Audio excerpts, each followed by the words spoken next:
Blog Talk Radio. Boa noite, meus amigos. Estamos aqui de volta com Throughout Speak.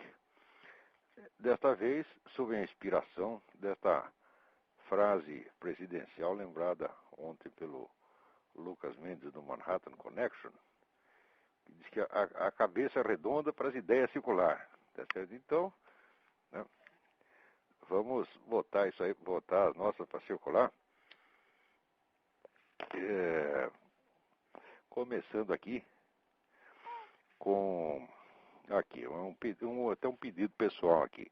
Juliano Cisotti diz: estou fazendo um trabalho para a matéria Filosofia no Brasil, no meu curso de Filosofia na USC Bauru. E como admiro muito o senhor e considero um genuíno pensador, gostaria de fazer o meu projeto sobre o conjunto da sua obra. O projeto é uma mini monografia apresentada a cada fim de semestre para as matérias dadas por esse professor particular. A pergunta é, onde eu começo, se é que existe um resumo em linhas gerais da sua obra, para que eu possa colocar no contexto sua tese sobre os 4 discursos de Aristóteles. Muito bem, Juliano. O que você está me pedindo é uma coisa que eu vou ter que fazer. Não, eu creio que não existe esse resumo. Existe, assim, resumo biográfico, mais ou menos externo, mas um resumo mesmo do que é a minha obra, do que eu estou tentando fazer com todos esses cursos e livros, etc. Não existe. Eu vou ter que escrever isso aí. Até é uma boa ideia. Acho que está na hora de eu fazer isso aí.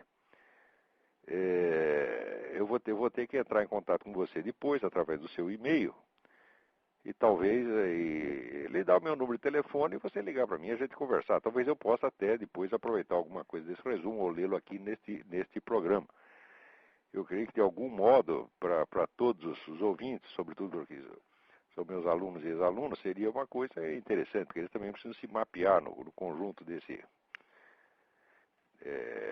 de todo este material que tenho transmitido a eles. Eu confesso que eu não tenho nenhum talento para exposição sistemática das ideias.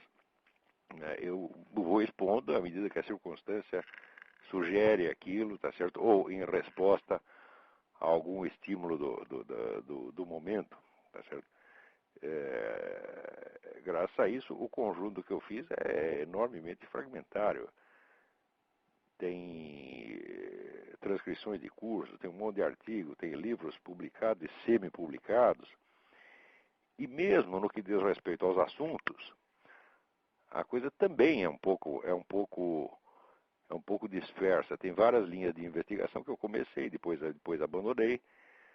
Tem outras que eu apenas sugeri e deixei no ar. Se você vê as notas de rodapé do livro Jardim das Aflições, são uma coletânea de sugestões de temas que têm que ser estudados e que eu mesmo gostaria de poder estudar cada um deles pessoalmente e resolver aqueles problemas levantados ali. Mas é humanamente impossível um sujeito só resolver aquilo. Se houvesse universidade no Brasil, aqueles temas todos estariam sendo investigados. Mas a universidade no Brasil existe para outras finalidades, ela não tem nada a ver com conhecimento. Então, por mais interessantes, importantes e urgentes que sejam as questões que a gente levanta, elas não vão resultar em absolutamente nada. De qualquer maneira, tentarei fazer esse resumo para você e depois, mais tarde, vamos lê-lo aqui no programa.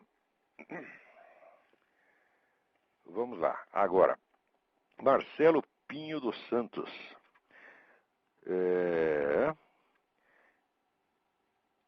A pergunta é, existe alguma relação entre a formação do Estado liberal clássico pós-Estado nacional absolutista, seus derivados modernos, suas doutrinas constitucionais, com a influência das ideias gnósticas revolucionárias? Sem dúvida que existe, tá certo? Mas você vê, é difícil você pegar esta ligação direto nas teorias, nas formulações jurídicas, tá certo? Precisa ver que de algum modo, todas as teorias constitucionais modernas, elas aparecem mais ou menos, se formam no tempo do Iluminismo. E o Iluminismo é um movimento gnóstico, sobretudo na sua vertente francesa, um pouco menos na inglesa, tá certo? Agora, mesmo dentro do iluminismo inglês, você vai ver também uma diferenciação muito importante. Tem uma linha que começa ali com John Locke, do John Locke vai para o Bernard Mandeville, e daí mais tarde, já um período pós-iluminista, para Jeremy Bentham, Herbert Spencer e Darwin, Thomas Huxley, toda essa linha evolucionista, materialista, etc, etc. E tem uma outra linha que começa com o Conde de Shaftesbury, que foi o grande inimigo de Locke, daí para Francis Hutcheson, para o Bispo Butler, Thomas Reid, o filósofo escocês, e finalmente Adam Smith. E entre essas duas linhas você tem duas figuras indecisas que são Hume e Gibbon, tá certo? Quer dizer, mesmo o iluminismo inglês é bastante... você não pode reduzir a um movimento unívoco. Sem contar que você teve um iluminismo alemão, teve um iluminismo francês, teve um iluminismo inglês e teve um iluminismo americano. Quer dizer, as influências gnósticas, elas estão presentes em tudo isso, mas para ver aonde que chega a ser decisiva, tá certo? Você vai ter que estudar caso por caso. Muito bem. Eu nem sei se te respondi direito, mas por enquanto é o que... Olha, eu tenho um livro que eu te sugiro, que é o da Gertrude Himmelfarb, The Roads to Modernity, The British, French and American Enlightenments. Aí você pode descobrir alguma dica, mas aí a fonte principal continua sendo a famosa História das Ideias Políticas do Eric Voegelin. Tudo quando se refira a esse período. Você percebe que o gnosticismo, ele é, na verdade, a essência da modernidade. Ele está tão espalhado no ar que a gente nem percebe mais, né? E o que podemos definir como gnosticismo? Gnosticismo é uma revolta contra a estrutura da realidade, tá certo? E, sobretudo, revolta contra Deus, partindo do princípio de que o universo é uma coisa hostil, então só pode ter sido criado por um Deus mau. A partir da hora que você mete isso na cabeça, tem várias reações possíveis.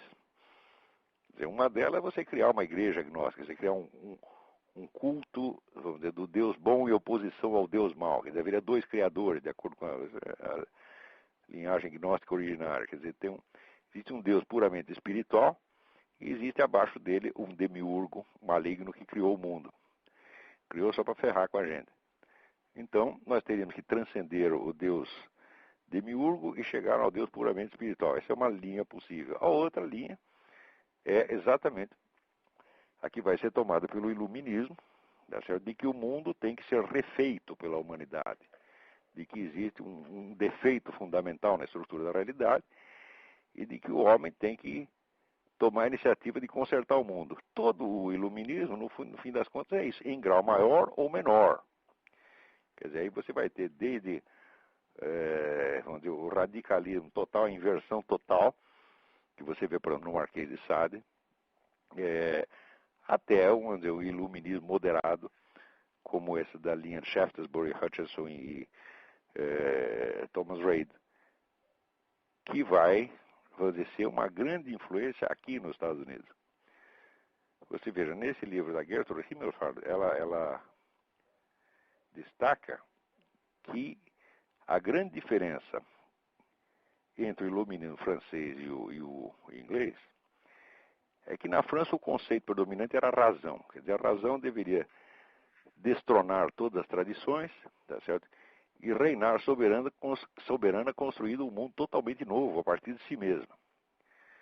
E no inglês o conceito dominante era mais a ideia da virtude, sobretudo a virtude do amor ao próximo, da benevolência, tá certo? Da compaixão, entendida não no sentido religioso, mas no sentido de direito natural, no sentido de uma espécie de religião natural, quer dizer, é um atributo natural do homem. Nesse ponto coincide perfeitamente com o cristianismo, porque Santo Tomás de Aquino diz a mesma coisa, quer dizer, o homem tem essa inclinação natural, vamos dizer, o instinto social inato, tá certo? E esse é um conceito muito importante para esses filósofos do iluminismo inglês. Menos, claro, para Locke e Mandeville, que vão partir para uma linha completamente diferente. Quer dizer, para Locke, a mente humana nasce, quando você nasce, ela está completamente em branco, e tudo que se inscreve nela vem pelos 5 sentidos, são os estímulos dos sentidos. Tá certo? Então, a única realidade que existe mesmo são os estímulos sensoriais, são os dados dos sentidos. Para sair daí até um sentimento moral, o sentimento moral, então, de acordo com o empirismo do Locke, só pode se formar por experiência. Ora, como é que você tiraria um sentimento moral da experiência? Só pode ser por tentativa e erro, por aquilo que te causa prazer ou dor. Então, no fim das contas, os conceitos morais são todos resolvidos, né? Todos resumidos a combinações, né, do prazer e da dor, mais ou menos enfeitadas pela experiência. Né? Então, é evidente que isso é a total destruição da moralidade. Nesse sentido, o conde de Shaftesbury tinha toda a razão quando ele dizia que Locke era ainda mais perigoso do que Thomas Hobbes. Porque Thomas Hobbes fez uma teoria do Estado tirânico, e isso, como se diz, é muito bandeiroso, é muito evidente. Agora, Locke não. Locke é politicamente um sujeito amável, ele é a favor de instituições liberais, etc. Então, parece bem menos venenoso, mas, na verdade, é o Locke que destrói os fundamentos da moralidade. Locke é o verdadeiro pai do que hoje eu estou chamando de liberalismo, porque antes eu também usava liberalismo e conservadorismo no sentido confuso, misturava um pouco as duas coisas. Agora eu decidi tirar limpo essa terminologia. Então, eu estou chamando estritamente de liberalismo essas correntes, vamos dizer, que são baseadas inteiramente nos conceitos de liberdade e propriedade. Liberdade e propriedade são as bases da vida social. E como eu demonstrei num artigo recentemente publicado no Diário do Comércio, nem a liberdade nem a propriedade são princípios. Liberdade e propriedade são arranjos práticos que você faz. Tá certo? Então, no fim, o que vai ser o fator decisivo mesmo é o mercado. Então, é o mercado que vai determinar, vamos dizer, os valores morais predominantes, etc, etc. Então, o que o mercado resolver, está resolvido. Não sei se fica claro à primeira vista, mas isso é quase que uma imitação sociológica do processo cognitivo tal como descrito pelo Locke. Quer dizer, uma combinação mais ou menos aleatória dos estímulos que você vai recebendo, vai formando as suas ideias morais. Então, as ideias morais da comunidade serão feitas pelo livre arranjo do que der certo no mercado. Tá certo? Eu acho essa concepção absolutamente monstruosa, mas isso aí o Shaftesbury já tinha visto muito antes de mim. Quer dizer, não basta você ter a liberdade e a propriedade. Se não tiver valores morais definidos, que não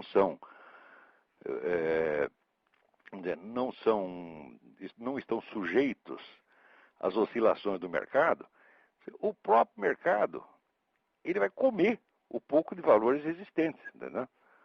O mercado, afinal de contas, é uma combinação mais ou menos aleatória. O mercado não pode determinar por si o que as pessoas vão querer ou não querer.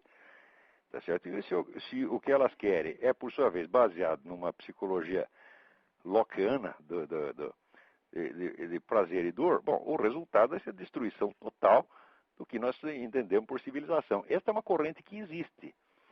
Por exemplo, sempre que eu leio o jornal Financial Times, os colunistas do Financial Times são todos assim, o mercado para eles é tudo. Não é isso?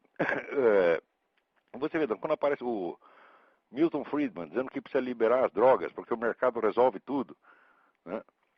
Tudo isso aí é o que a gente chama de liberalismo em sentido estrito. E existe o conservadorismo, que também faz a apologia da economia de mercado, mas que o faz em nome de certos valores que a determinam. Você vê aqui, esta ideia inglesa, vamos dizer, da benevolência inata, da tendência do ser humano a querer bem aos seus semelhantes, é no fundo a mesma ideia do Alain Périfitte da confiança. E a atmosfera de confiança, que foi a atmosfera de confiança que surge em determinadas sociedades, que permite a emergência da economia de mercado. Se em seguida essa atmosfera de confiança é comida pelo próprio mercado, quer dizer, já não é a base moral que fundamenta o mercado, mas o mercado se torna o fundamento, comendo aquilo que lhe deu origem e que lhe dá sustentação, então aí é um Deus nos acuda. O passo seguinte é, vamos dizer, através da própria mecânica do mercado, ideias destrutivas acabarem por dominando. Por exemplo, nada impede que as teorias socialistas façam mais sucesso no mercado do que as próprias teorias capitalistas. Quer dizer, se confiar que o mercado vai resolver tudo é coisa de maluco. Né? Muito bem. Agora, para você ver como essas coisas são ambíguas, e como, vamos dizer, liberar em sentido estrito, né? Tão por fora, você vê que o sentido, vamos dizer, antirreligioso, anticivilizacional e amoral, e imoral, na verdade, dessa corrente, aparece justamente num dos ídolos do pessoal liberal, que é David Hume. Né? David Hume é um sujeito que propunha que o governo, veja até que ponto vai a coisa, propunha que o governo deveria estipendiar, deveria pagar o clero, tá certo? Manter o clero com subsídios estatais para controlá-lo. Quer dizer, o sujeito está liberal, mas ele quer, vamos dizer, tudo tem liberdade de mercado, todo mundo é livre, mas o clero tem que ser mantido, vamos dizer, pelo governo, através do suborno, na verdade. Né? Então, assim como você vai ver mais tarde, as ideias de mercado são elaboradas dentro de um contexto evolucionista na base da sobrevivência do mais apto. Quer dizer, a própria subsistência dos seres humanos se torna questão de mercado.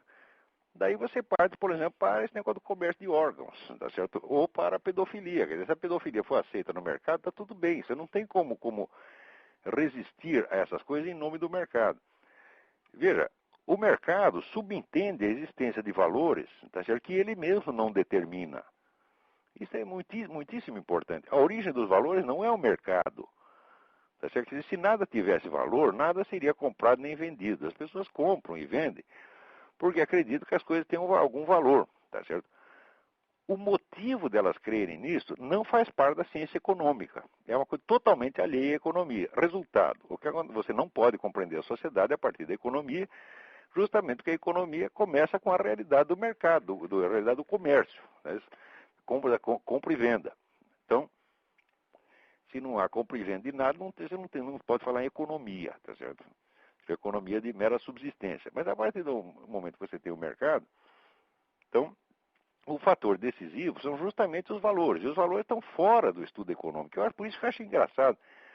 Os camaradas que estudam economia e querem, mesmo aderindo, por exemplo, às ideias do von Mises, eles querem fazer da economia a ciência social fundamental, quando isso é absolutamente impossível.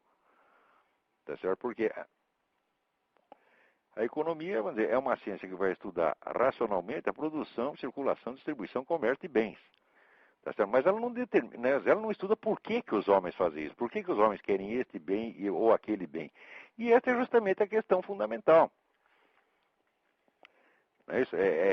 São os valores que vão orientar a conduta e que vão orientar as escolhas das pessoas do mercado. E se a economia não pode descobrir os motivos, se o estudo dos motivos que determinam a conduta dos fulano no mercado não faz parte da ciência econômica, então precisa de uma outra ciência mais básica que é o Oriente. Tá certo? E essa ciência, como já dizia Aristóteles, vai ser justamente a ética, o estudo dos valores. Tá certo? Então, Aristóteles via a economia como uma parte da ética, e ele estava muito certo. Tá certo? Agora, se a economia toma o lugar da ética, o que você vai ver é o comércio de órgãos, o comércio de criancinha, o aborto livre, e assim por diante. Quer dizer, tudo que qualquer pessoa queira, economicamente falando, é viável e legítimo. Tá certo? Quer dizer, se você quiser comprar a mulher do seu vizinho e ele aceitar vender, por que não? E assim por diante. Muito bem, vamos partir para outra aqui. O Frederico Correia me enviou aqui a notícia sobre este conflito entre o governo da Polônia e a União Europeia. Ora, acontece que o governo polonês quer baixar uma lei que proíbe o ensino da cultura homossexual nas escolas. Ou seja, quer dizer que os representantes do movimento gay não poderão entrar nas escolas dizendo que o homossexualismo é muito bom, que eles devem praticá-lo já desde pequenininho, etc, etc. Que é uma coisa que nunca houve, tá certo? Foi uma coisa que eles inventaram agora, tá certo? Nunca puderam fazer, isso nunca, em parte alguma, na civilização ocidental nunca tiveram esse direito, agora inventaram que tem. Tá certo? Mal inventaram que querem isto, então, se alguém diz que não, eles dizem que está suprimindo um direito deles, mas você não pode suprimir um direito que não existe. E eles tão logo reivindicam, já tratam aquilo como se fosse um direito, e a negação, portanto, é uma violação do direito. Né? Isso aí é o que se chama exatamente moldar o debate, ou enquadrar o debate. Quer dizer, você determina os termos na qual a questão vai ser discutida conforme o seu interesse e não conforme a objetividade da questão. Tá certo? Os exemplos aí são, historicamente, são muitos. Tá certo? Por exemplo, com esse movimento abortista nos Estados Unidos, nos anos 60, ele conseguiu moldar o debate de tal modo que ninguém discutiu o que era um aborto, o que é um aborto e como se faz. Tá certo? A gente sabe que um aborto é você retalhar uma criança, que pode ser de 4 meses, 5, 3 meses, 4 meses, 5 meses, retalhar em 1000 pedaços e jogar no balde. Tá certo? Então, era isto que estava se discutindo, se ia ser permitido ou proibido. Só que este ponto era proibido, na verdade, discutir. Esta era a essência da questão. Então, desviaram a discussão para a liberdade de escolha das mães. Tá certo? Então, você fica discutindo se, vamos dizer, se aquilo é bom para a mulher, se não é bom para a mulher, se ela tem o direito, se tem o direito ao seu corpo, etc, etc. E ninguém discute. O que é o aborto e como se faz. Tá certo? Até quando filmaram, né, veja, foi um dos ex-líderes do movimento abortista, o Dr. Bernard Nathanson. Ele foi um dos líderes do movimento abortista. Hoje ele confessa que ele falsificou dados pra caramba. Ele, por exemplo, aumentou o número de mortes por abortos, vamos dizer, ilegais, mulheres mortas em abortos ilegais. Nos Estados Unidos, naquela época, era 250 por ano.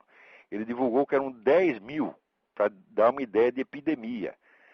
Assim como hoje esse pessoal do movimento gay, o que eles fazem?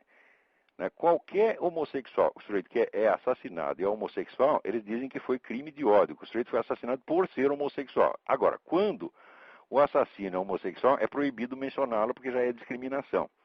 Resultado, fica parecendo que existe uma onda, que os homossexuais são pessoas inocentes, boníssimas, que nunca matam ninguém, e que, ao contrário, a sociedade desencadeou uma onda de violência contra os homossexuais. Eles vão dizer, isso é uma falsificação medonha, mas é assim que você vai conseguindo enquadrar um debate. Então, neste caso polonês, ninguém está tomando um direito dos homossexuais, está simplesmente negando uma reivindicação que eles inventaram agora. Tá certo? Isto aí já é tratado pela União Europeia como se fosse a supressão de um direito pré-existente. Quer dizer, então, você vê que a União Europeia, a União Europeia, como aliás a ONU, todas as organizações internacionais, têm um receituário de leis que cada povo precisa ter. Esse negócio de falar soberania nacional, isso é uma palhaçada, não existe mais soberania nacional alguma. A ONU e os organismos internacionais, eles mandam. Tá certo? Se você quer que seu país sobreviva, tá certo? E não seja tratado como um país marginal, você tem que obedecer à risca e eles inventam as suas leis. Essas leis não são nem votadas na ONU, são decisões tomadas por comissões técnicas, que de repente são impostas a países inteiros, sem possibilidade de você dizer não. Então esse negócio do aborto, por exemplo, está decidido que o aborto será liberado no mundo inteiro, tá certo? Não só liberado, como incentivado. Está decidido que a homossexualidade será a única conduta humana que não pode ser criticada. Essa lei que estão votando no Brasil é exatamente isso. Né? Quer dizer, você, se aprovar essa tal da PL 5003, então acontece o seguinte, você pode criticar tudo no mundo. Você pode criticar a igreja, você pode criticar a família, você pode criticar os políticos, você pode falar mal do capitalismo, falar mal do socialismo, mas se você falar mal da conduta homossexual, você vai para a cana. Então, isso quer dizer que os homossexuais são o grupo mais privilegiado que existiu ao longo da história. É o único grupo humano, o homossexualismo é a única conduta humana que não poderá ser objeto de crítica. Preste bem atenção na gravidade disto. Isto é um privilégio que acho que só os imperadores romanos tiveram. Porque, veja, até a Igreja Católica, no tempo da Inquisição, tinha muita crítica circulando ali dentro, às vezes dentro da própria Inquisição. Né? Agora, o homossexualismo será sacrossanto, ninguém pode falar mal. Se não pode falar mal, então você não pode dizer não. Se você não pode dizer não, então ele se torna automaticamente obrigatório, porque ele vai se impor aonde ele quiser. Quer dizer, é uma coisa monstruosa, mas está sendo imposta não só aí no Brasil. Aqui nos Estados Unidos, tem aí um sujeito que está com o mesmo projeto. Esqueci o nome do cidadão agora. Né? Que é um deputado aí que tem a ideia, acho que eu mencionei o nome do camarada no programa passado. Né? Então, então, esse é um projeto mundial. Note bem, a fórmula de toda essa nova ordem mundial, ela está pronta, pelo menos desde os anos 30. O grande formulador disso foi um escritor inglês chamado Herbert George Wells. É um escritor de segunda ordem, mas que dava palpite sobre todos os assuntos. O Wells escreveu mais de 100 livros, tá certo? E estava toda hora presente em conferência, programa de rádio, falava pra caramba. E ele é o inventor do que ele chamava o mundo planificado. Tá certo? Ele tem que ler esses negócios do H.G. Wells. Tem um livro que chama A Forma das Coisas Futuras. Tem outro que chama Conspiração Aberta, The Open Conspiracy. Esse era o programa da Sociedade Fabiana. A Sociedade Fabiana é uma sociedade que pretendia, fundada por dois escritores ingleses, Sidney e Beatrice Webb, que eram agentes do governo soviético, pagos pelo governo soviético, como mais tarde veio a se revelar, para implantar o socialismo por meio não revolucionário, por meio gradativo. Tão gradativo que o símbolo da Sociedade Fabiana era uma tartaruga. Tá certo? E o programa do socialismo fabiano é o que está sendo implantado no mundo inteiro pela ONU, sem discussão, sem briga, sem ruptura, tudo por meio de debates pré-programados já para levar ao resultado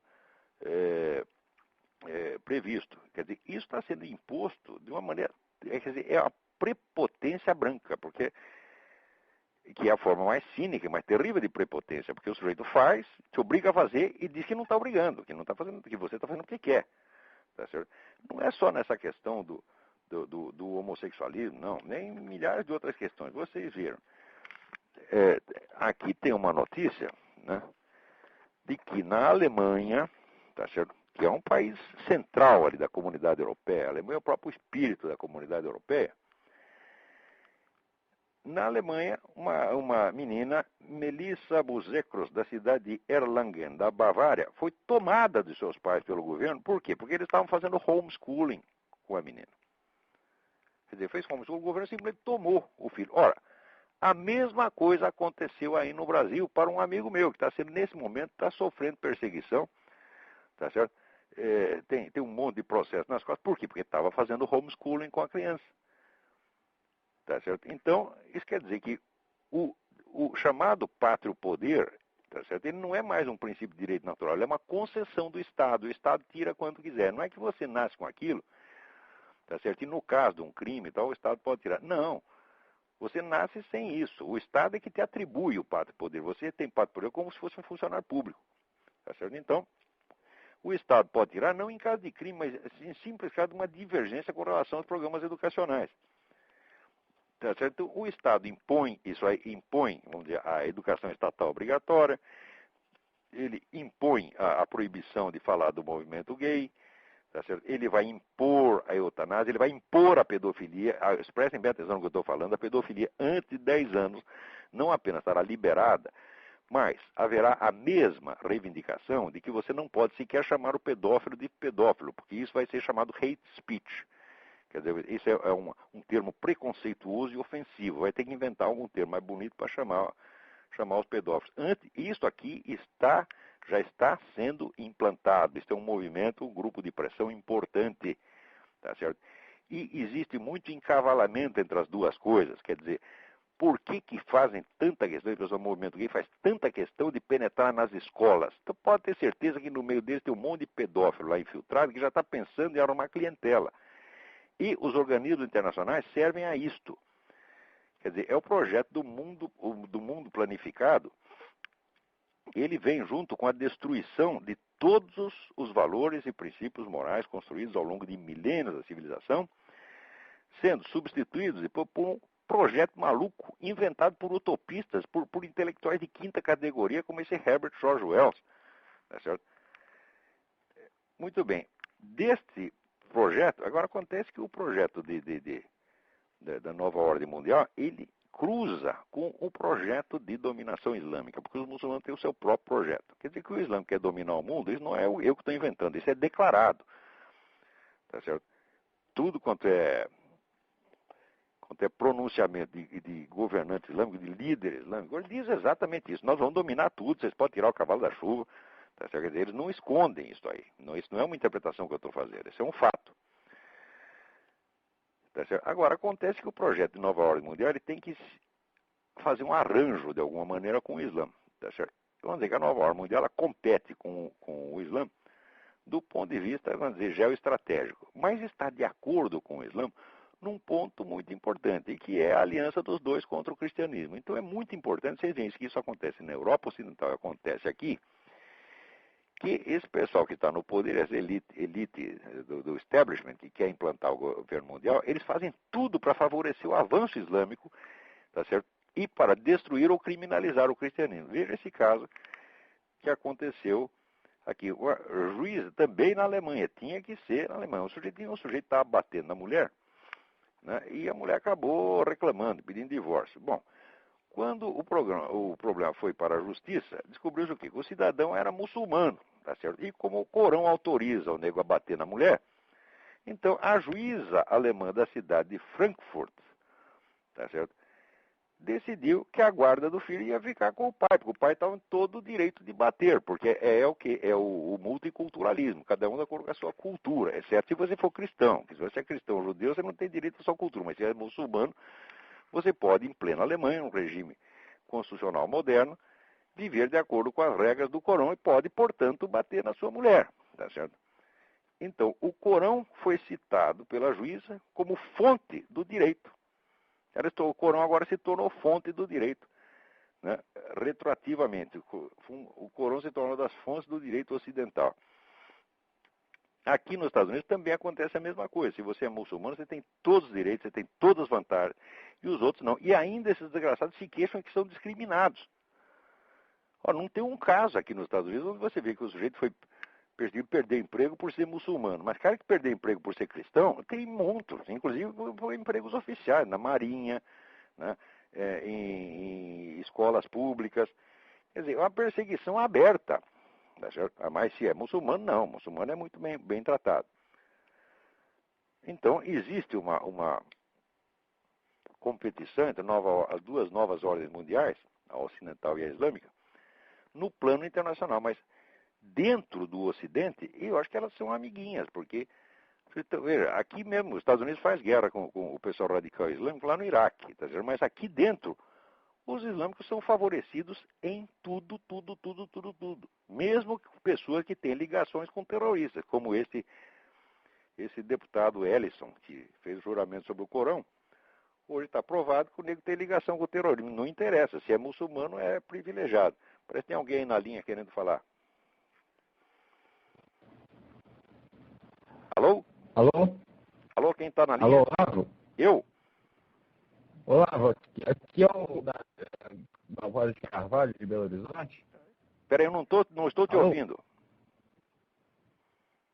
Alô, Olavo, aqui Pode é o repetir, Davi por favor? Carvalho, de Belo Horizonte. Sim, tudo bem. Aqui é o Davi Carvalho, de Belo Horizonte. Ah, tudo bem. Sim, tudo aqui. Tudo bem. O senhor falou aí do David Mayweather. Imediatamente veio à minha mente o artigo que eu li no Mises.org, que é o seguinte: todo mundo diz que, pelo menos na academia, que o John Maynard Keynes era liberal clássico. Mas esses dois comunistas, Sidney Bennett, escreveram um livro chamado Soviet Communism. Sim, eu conheço esse livro. Soviético. Sim, e sabe o que o Keynes falou sobre esse livro? Que é um livro muito bom, que todo mundo devia ler. Tem mais. Esse livro, quando se abriu os arquivos da União Soviética, se descobriu que os originais desse livro tinham vindo prontos do governo soviético. A chancelaria soviética entregou o manuscrito para esses dois filhos da puta e eles publicaram como se fosse deles. Quer dizer, aqui era a propaganda soviética. Isso significa todo esse negócio do socialismo reformista social-democracia, isso sempre esteve sob o controle estrito da União Soviética. Isso é um braço da União Soviética. A União Soviética sempre usou dois braços. Você tem um movimento comunista explícito e você tem um movimento social-democrático. Ela controla os dois. Também o escritor Vladimir Bukovsky, ele, que foi o primeiro sujeito, o primeiro pesquisador ocidental a ter acesso aos arquivos de Moscou, ele descobriu lá que a KGB estava financiando praticamente toda a imprensa social-democrática da Europa. E nenhum desses caras até hoje prestou satisfação a isso. Nesses jornais da esquerda democrática iluminada, seriam os tucanos europeus, todos estavam sob o controle da União Soviética. Então isso aí já não me engana mais, tá entendendo? De qualquer modo, obrigado pelo lembrete.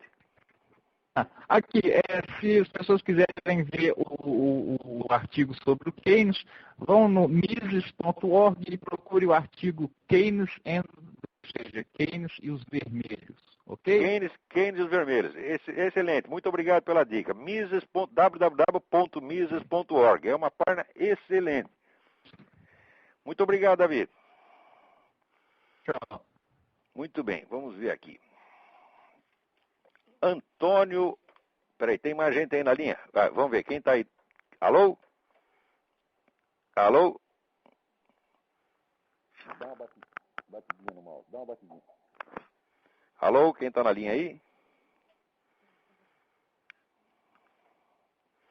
Bom, então enquanto isso eu vou ver aqui mais uma cartinha.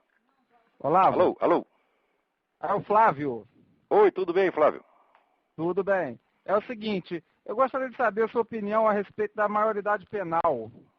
Maioridade penal? Eu acho que para caso de homicídio não existe maioridade penal. Se tiver 5 anos tem que pagar.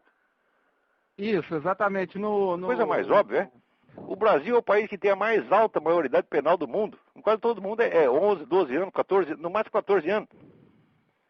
Agora no Brasil, se a gente quer ter o direito de permanecer, vamos dizer, fora do alcance da lei, não é só até os 18, mas até os 30, até os 40, até os 50. Quer dizer, pelo critério brasileiro, a maioridade penal chegará aos 80 anos.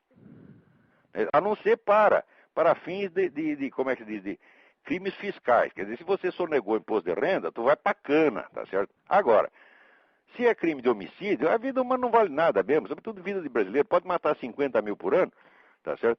E a maioridade penal ficará para depois que o sujeito morrer, você tá entendendo? Esse é o ideal brasileiro. Quer dizer, esse amor profundo da esquerda brasileira pelo crime, que é uma coisa que já está mais do que caracterizada. Eles têm... Veja, toda essa cultura esquerdista que vigora no Brasil, primeiro, é uma cultura da cisânia, é uma cultura da intriga, a cultura de sempre explicar tudo, tá certo? Pela malícia. Tudo que eles querem jogar, se o pai contra o filho, o marido contra a mulher, o empregado contra o patrão contra o empregado, isso é o tempo todo. Quer dizer, eles dizem para todo mundo é mal, todo mundo está sempre sacaneando alguém, menos eles, evidentemente. Mesmo quando estão no governo, estão comendo dinheiro público, eles fazem isso pelo mais puro amor à humanidade. Os outros todos são malignos. E, em segundo lugar, é uma moral, vamos dizer, uma moral da inversão. É uma moral de que o bem só existe sob a forma do mal. Quer dizer, onde aparece a criminalidade, é porque existe ali uma alma boa, tá certo? Que foi pervertida pelos outros, é sempre os outros. Quer dizer, o agente nunca é agente, o agente é sempre paciente.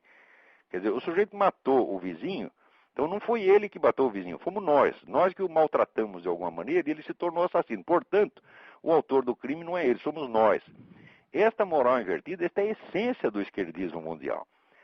Ou seja, o esquerdismo é uma patologia do espírito, tá certo? Agora, não é só esquerdismo, todo mundo, que não... Veja, esses filósofos ingleses do iluminismo que eu mencionei, Shaftesbury, Hutcheson e outros, eles tinham muito essa ideia, vamos dizer, da benevolência natural do ser humano, que é o nosso instinto social, nosso instinto de amor ao próximo, é o segundo mandamento, tá certo?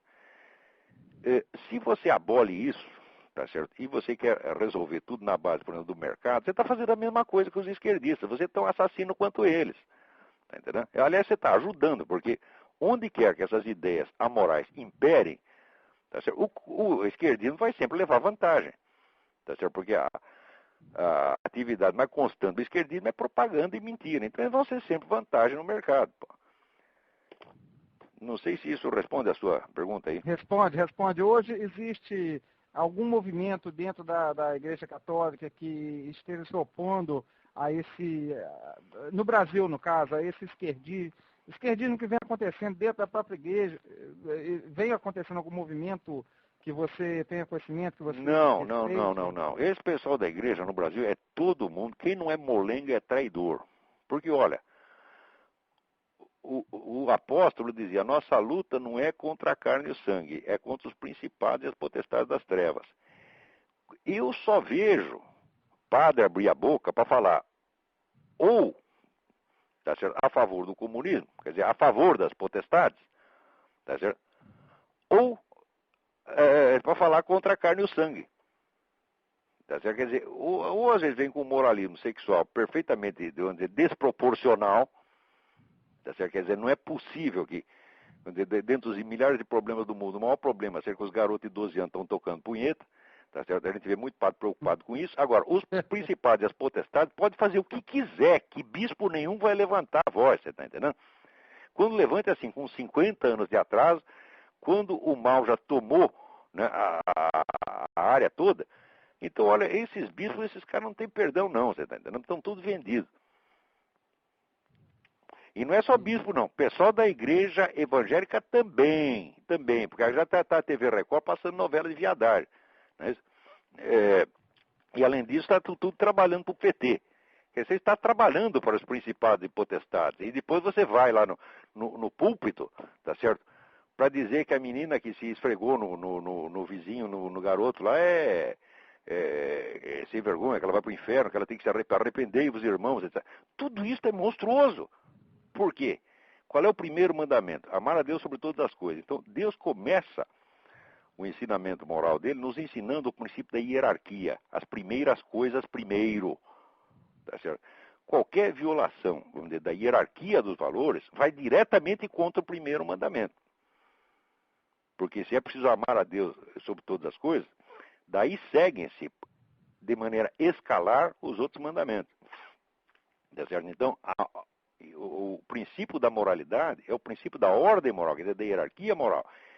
Hierarquia subentende uma diferenciação de importância. Você tem que condenar mais os males maiores e menos os males menores. Você tem que ser mais tolerante com os males menores e totalmente intolerante com os males supremos. Tá certo? Então, vamos dizer, esse satanismo militante que hoje está aí à solta, os padres já colaboraram com isso muito mais do que seria preciso para rotulá-los de hipócritas. Quer dizer, já não são mais nem hipócritas, já são assumidos. Você vê, como é que esse pessoal da teologia da libertação, esse teórico da libertação, que são todos satanistas, são comunistas, marxistas, satanistas mesmo, nenhum deles jamais foi excomungado. Tá certo? O atual Papa, por exemplo, ele está fazendo até umas coisas boas, mas no tempo que ele era cardeal Ratzinger, o que fazia? Ele chamava esses caras lá no Vaticano e passava a mão na cabeça deles e dizia, meu filho, fique quieto um pouquinho. Agora, para os camaradas que eram fiéis à igreja, tá certo, tradicional, como Dom Castelmar, Dom Lefebvre, teve a excomunhão. Tá entendendo? Então, tudo isso configura exatamente o que a Bíblia chama escândalo. Quando você vê os próprios representantes da fé agindo de maneira contrária. Tá certo? E eu acho que, vamos dizer, a importância excessiva que esse pessoal dá na pregação contra negócio de moral sexual e não fala nada do satanismo militante, isso é para enlouquecer qualquer um. Isso já é perversão. Eles estão combatendo a carne e o sangue e não os principados e potestades.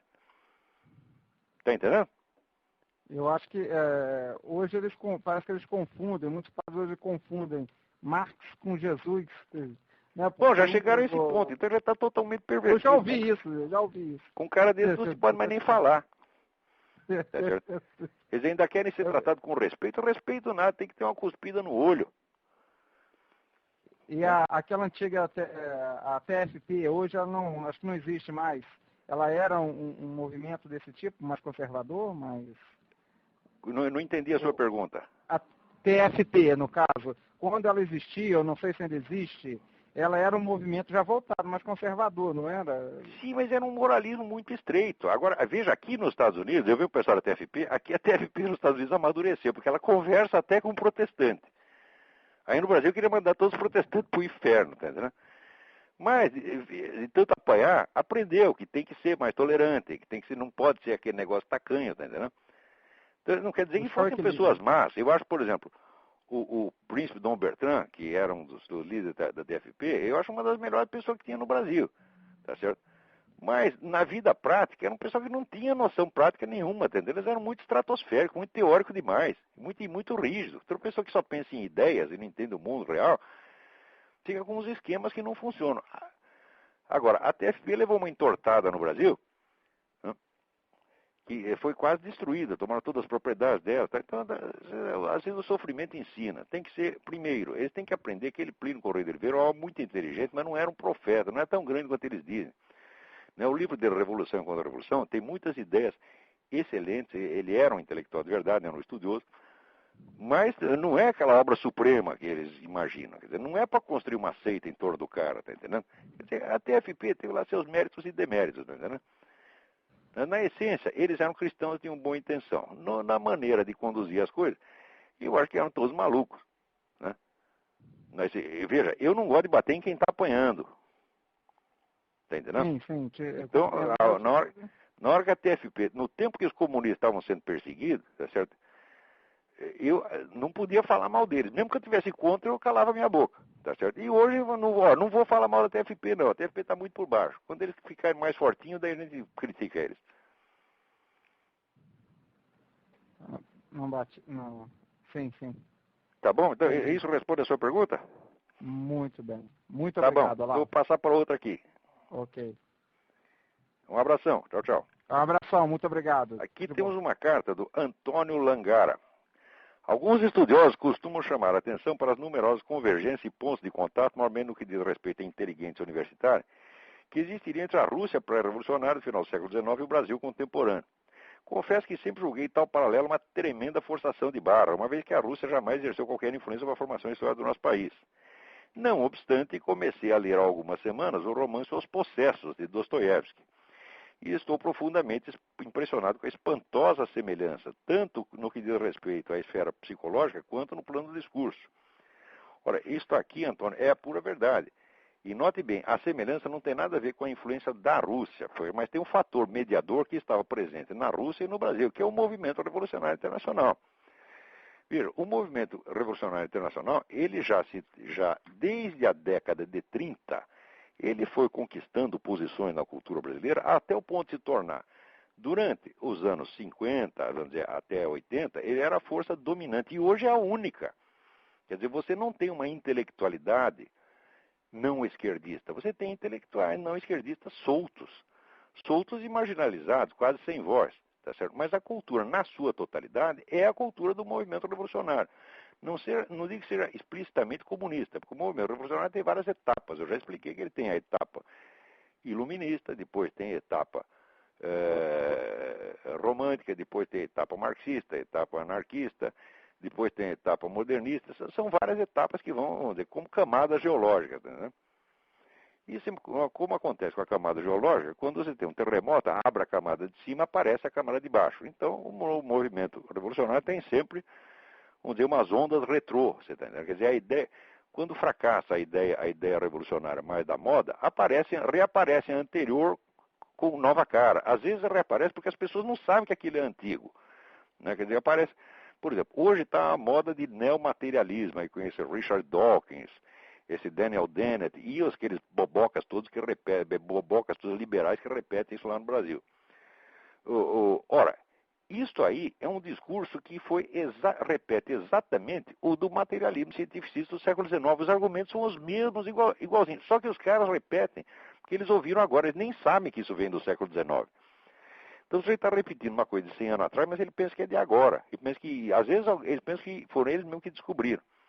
Tá certo? Então, o movimento revolucionário, nas suas várias camadas, ele é a grande força dominante da cultura brasileira e é por isso que o Brasil está na merda que está. Porque o movimento revolucionário só serve para criar destruição, miséria, terror, loucura, tá entendendo? Não serve para absolutamente nada. O movimento revolucionário é a seita gnóstica transformada em movimento de massa. E gnosticismo é loucura. Tá certo? Porque gnosticismo é o sujeito que acha que sabe tudo, que além do círculo de experiência dele não existe nada, tá certo? É a presunção de onissapiência, tá certo? Note bem, O camarada que é, por exemplo, materialista, ele só acredita em forças naturais. Acontece que a mente dele acaba funcionando assim também. Quer dizer, a mente dele se mecaniza e ele perde a capacidade de perceber valores, de perceber sinais do espírito, de perceber o sentido da vida. Tá certo? Então, como para ele aquilo tudo ele não percebe, aquilo tudo não existe. Então, como não existe, ele quer proibir você de perceber. Então, não é uma influência russa no Brasil.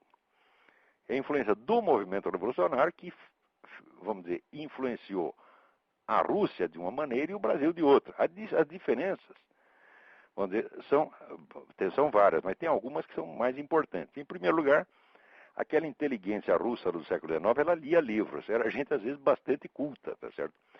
Eles tinham o mesmo verbalismo brasileiro, quer dizer, falavam sem parar, adoravam discutir isso. Mal ouvia falar do assunto, já começaram a discutir. Só que é o seguinte, eram gente que tinha cultura.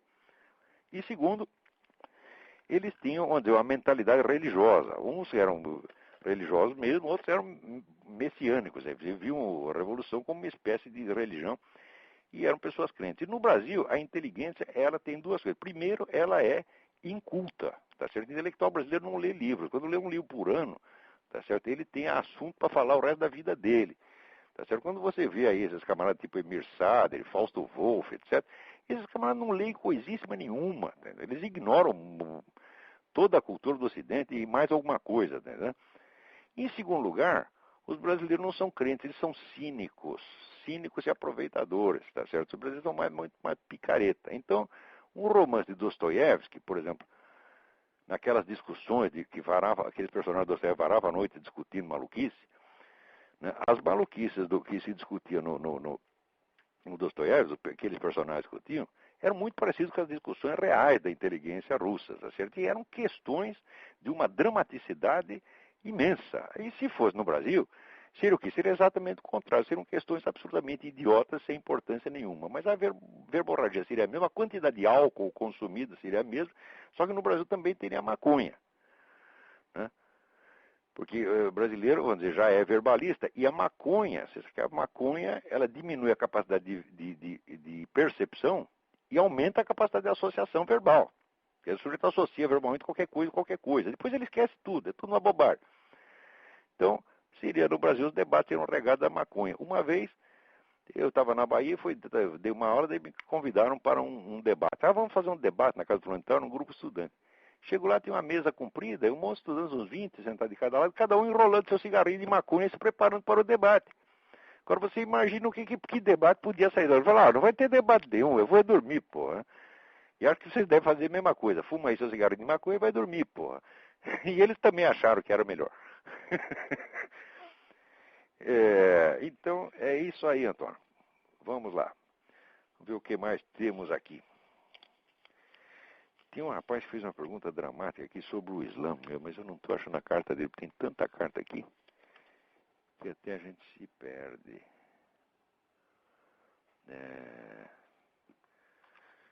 Vamos ver. Mas o senhor quer saber qual é, afinal de contas, a minha posição com relação ao Islã?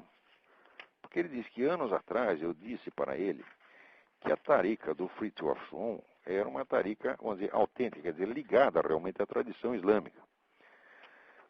Porque havia aí umas pseudo-taricas aí espalhadas pelo Brasil, que na verdade é um grupo de estelionatário.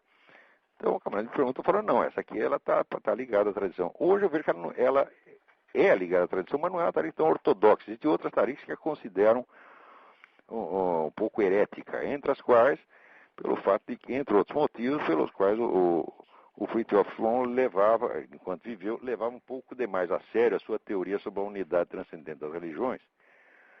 E ele então orientava não somente muçulmanos, como seria o normal nas taricas, mas orientava católico, protestante, budista, etc. Então ele ficava uma espécie de papa interreligioso, né, com uma autoridade tremenda. Quer dizer, o homem falava, todo mundo dizia amém. E tem o pessoal de outras taricas que o andou criticando por causa disso. Tá certo? Eu não quero julgar o homem, sem dúvida, foi um grande homem, mas parece que ele achava que ele era um pouco maior ainda, né? Porque tem isso, tem um sujeito que não é nada e acha que é alguma coisa, e tem um sujeito que é muita coisa, mas acha que é mais ainda, tá entendendo? É loucura uma coisa como é loucura outra. A gente tem a obrigação de saber a nossa exata medida. Tá certo? Tá aqui, ó. Foi com surpresa que li o seu texto. Chama-se Marco Borgert. Surpresa que li o seu texto, Segredo da Invasão Islâmica. Se entendi direito, você sugere que é uma articulação entre os sheiks que enviaram Gurdjieff, que enviaram Guénon e Schwan. Eu sugiro não, eu tenho certeza disso aí. Em alguns casos, eu fui testemunha direta dessa conexão. É uma coisa, são coisas que eu não desejo contar ainda. Quando eu escrever meu livro de memórias, vou contar tudo com detalhe. Tá certo? Mas hoje eu tenho certeza desta articulação. Tá certo? Não sei exatamente os termos dela, mas sei que ela existe. Né? E que existe um projeto de dominação islâmica mundial, bom, não precisa nem dizer, não sou eu que estou dizendo, são eles mesmos que dizem. O próprio Fritjof Schwan, quando ele voltou da Argélia nos anos 50, a primeira coisa que ele disse foi: vou islamizar a Europa. E islamizou. Tá certo? Como é que ele fez? Foi fazer pregação na rua? Não, o Islã não faz pregação, o Islã pega as pessoas de um em um. Tá certo? Agora, o que ele fez foi pegar gente da elite intelectual. Quer dizer, um número de pessoas, vamos dizer, de enorme influência, inclusive de enorme poder, que estavam diretamente sob o guiamento dele, era muito grande, tá certo? E isto, ao longo prazo, funciona muito mais do que qualquer pregação de rua. Quer dizer, em vez de você vai fazer... Eles não eram nem formadores de opinião, eles eram os donos e mestres dos formadores de opinião. E eles eram, por sua vez, discípulos do Schwan. Então, o Schwan foi uma espécie de arrasa-quarteirão na Europa. E depois o Schwan veio morar aqui nos Estados Unidos. E a vinda dele para cá, veio ele e veio o Seyyed Hossein Nasr. Tá certo? Abriu as portas para uma expansão islâmica formidável, tá certo? Então eles têm esse plano. Você pode pensar o que quiser deles. Alguns acham que eles vão estragar o mundo. Outros acham que eles vão salvar o mundo, tá certo? Eu na verdade, não sei. Porque você vê, se há uma destruição total das tradições ocidentais, então o que acontece? O Islã adquire uma autoridade, em face, vamos dizer, desta coisa de nova ordem mundial, materialismo, etc. O Islã adquire subitamente uma autoridade espiritual inesperada. Tá certo? E é para escolher entre esse negócio de abortismo livre e ditadura gay, etc, etc, e alternativa. Por isso de um lado, o Islã do outro, bom, então o Islã perante Deus, ele adquire uma autoridade formidável. Agora, isto no caso, vamos dizer, da destruição do cristianismo, quer dizer que não vai, vamos dizer, a tal da nova ordem mundial leiga, ela não existirá de jeito nenhum, ela é apenas uma interface, quer dizer, se ela conseguir onde destruir ou calar o cristianismo aqui, no dia seguinte islamiza tudo. Tá certo?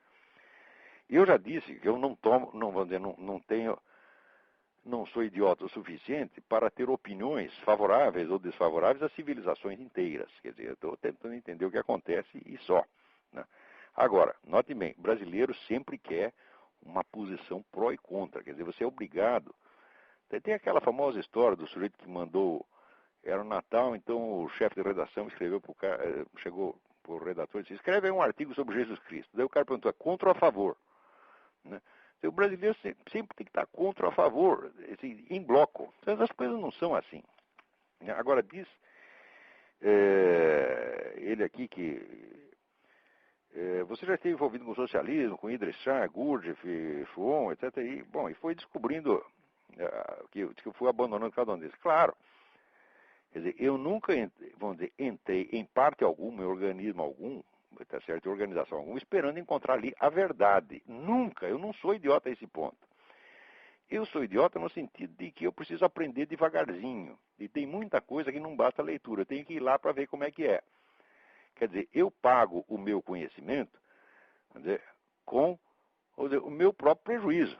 Se você quer aprender, você tem que correr risco. Então, sempre fui, vamos dizer, buscando as coisas e aprendendo um pouquinho cada uma.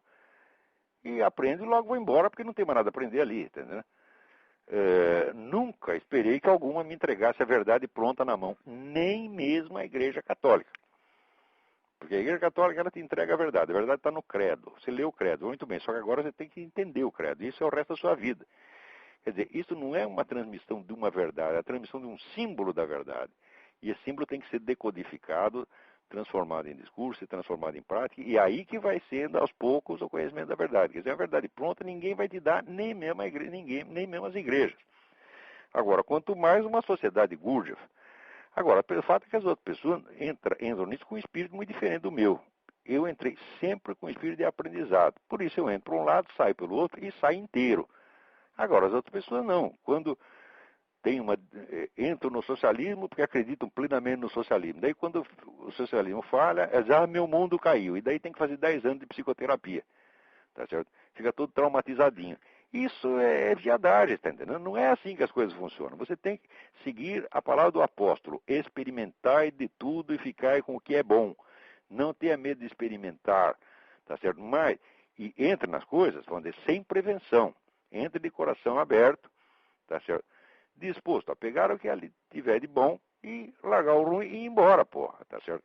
Porque definitivo, só Deus, não tem guru, não tem mestre, não tem organização, não tem igreja, não tem coisa nenhuma, tá certo? Então, agora, no Brasil é o seguinte, se você passou por essas coisas, todo mundo pensa que são sucessivas lealdades, que você foi lá e jurou lealdade e em seguida abjurou. Falando, isso é coisa de maluco. Quer dizer, isso é um espírito partidário, um espírito sectário imbecil, quer dizer que cada clube que eu entro, por exemplo, você não pode trocar de time de futebol, daquele negócio, o homem nasce, vive, cresce e morre corintiano, tá certo? Então, olha que merda, então não se pode mudar de time de futebol, tá certo? Então, agora, no Brasil, então, todo tem que ser que nem o Rodrigo Constantino. Ele viu a luz aos 14 anos, ele já entendeu toda a verdade aos 14 anos, até sobre o marxismo, ele já tinha entendido a falácia do marxismo aos 14 anos, tá certo? Então, esse aí não precisa aprender, porque já nasceu sabendo. Agora, quem é mais burro como eu, a gente tem que ir aprendendo, passando por todas as dificuldades, humilhações do aprendizado, porque já dizia Nietzsche, a humilhação é a mãe do aprendizado, tá certo? Então, é humilhação, é canseira, é trabalho, tá certo? E a gente vai aprendendo. Agora, para compensar, eu não tenho trauma de nada disso. Quer dizer, quando eu descobri que o marxismo é furado, não foi trauma, foi mais apenas mais uma coisa que eu descobri. Descobri que a psicanálise era furada, passei anos da minha vida também experimentando análises, tá certo? E no fim eu descobri que era tudo furado. E daí, fiquei traumatizado por causa disso? Não. Tá certo? Depois passei pela escola Gurdjieff, também descobri que era furado, fiquei traumatizado? Não, a gente está vivendo e aprendendo, é. Não pode ter medo de aprender. Vou dizer, o medo de aprender é o medo ao conhecimento. E a vontade de encontrar lealdades definitivas facilmente, tá certo? Isto é o que mata o brasileiro. Você não... O cara quer uma igreja, quer uma escola, quer um partido na qual ele possa se filiar e ser leal ao resto da vida. Quer saber? Isso não existe. Tá certo? Só tem que ser leal ao próprio Deus, Nosso Senhor Jesus Cristo e mais nada, tá certo? E não identificá-lo com nenhuma organização, com nenhum padre, tá entendendo?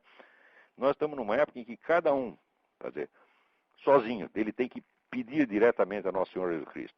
Mas peça aqui, será respondido. Então, acabou o nosso tempo, até a semana que vem, muito obrigado.